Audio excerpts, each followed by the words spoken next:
এইটা হচ্ছে মালদার হরিশ্চন্দ্রপুর গ্রামীণ হাসপাতালের ছবি, যেখানে আগুনে আতঙ্ক ছড়িয়ে পড়ে। কালো ধোঁয়ায় ঢেকে যায় ওয়ার্ড। শ্বাসকষ্ট হতে শুরু করে রোগীদের। হাসপাতালের পাশে আবর্জনা স্তূপে আগুন লাগার পরই কালো ধোঁয়ায় ঢেকে যায় ওয়ার্ড এবং ওয়ার্ডের ভেতরে পর্যন্ত দেখতে পাচ্ছেন যে রোগীরা ভর্তি ছিলেন তাদের বাইরে বের করে নিয়ে আসা হয়েছে।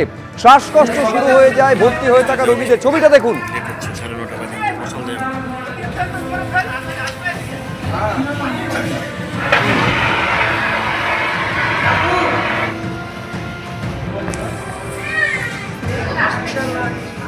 হরিশ্চন্দ্রপুর গ্রামীণ হাসপাতালের ছবি দেখছেন। হাসপাতালের পাশে রাখা যে আবর্জনার স্তূপ, সেখানে হঠাৎই আগুন লেগে যায়।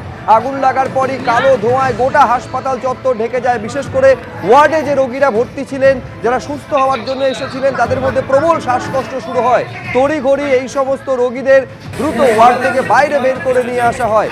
আগুনের আতঙ্ক ছড়িয়ে পড়ে। ঠিক কতটা ভয়াবহ পরিস্থিতি ছিল করুণাময় সিংহ আমাদের প্রতিনিধি বলবেন। করুণাময়, ঠিক কিভাবে আগুন লাগলো, এই যে ওয়ার্ডে যারা ভর্তি ছিলেন রোগীদের, তাদের কিভাবে বের করে নিয়ে আসা হলো, এখন কি পরিস্থিতি করুণাময়? দেখো, এটি হরিশ্চন্দ্রপুর হাসপাতালের ঘটনা। হাসপাতালের বাইরে যে আবর্জনার স্তূপ, সেই স্তূপে আগুন লাগে। কিভাবে আগুন লাগলো তা এখনো নিশ্চিত নয় দমকলের আধিকারিকেরা।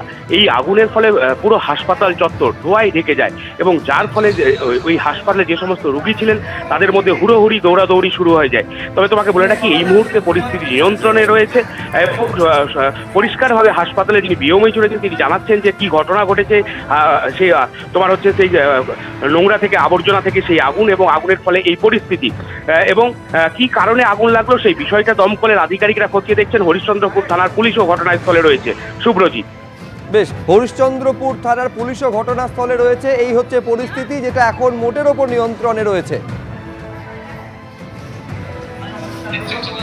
জীবনতলায় বিজেপি কর্মীদের ওপর হামলার অভিযোগ উঠেছে। বিজেপি কর্মীরা অভিযোগের আঙুল তুলেছেন তৃণমূলের দিকে, যদিও অভিযোগ অস্বীকার করেছে শাসক দল। বিজেপি কর্মীর দাবি, জমি নিয়ে প্রতিবেশীর সঙ্গে বিবাদ চলছিল, মামলা গড়ায় আদালতে। অভিযোগের মধ্যে বিজেপি কর্মী ও তার পরিবারের সদস্যদের মারধর করা হয়। পুলিশের সামনে খুনের হুমকি দেওয়া হয় বলে অভিযোগ। সংঘর্ষে জখম হয়েছেন মোট ৩ জন। আহতরা হাসপাতালে ভর্তি। এক্স হ্যান্ডেলে ভিডিও পোস্ট করে শুভেন্দু অধিকারী লিখেছেন, শওকত মোল্লার সঙ্গে জড়িত সমাজ বিরোধীরা মহিলাদের আক্রমণ করে, পেটে লাথি মারে, এক বয়স্ক মহিলার হাত ভেঙে যায়, এমনকি বাড়ির শিশুও রেহাই পায়নি। শুভেন্দু প্রলাপ বকছেন বলে দাবি জবাব শওকত মোল্লার। দুতরফে জীবনতলা থানায় অভিযোগ দায়ের করা হয়েছে।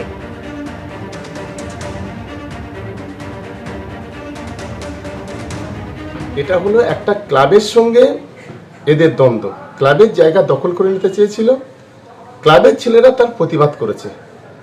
সেটাকে কেন্দ্র করে বিরোধী দলের নেতার এই ধরনের মন্তব্য,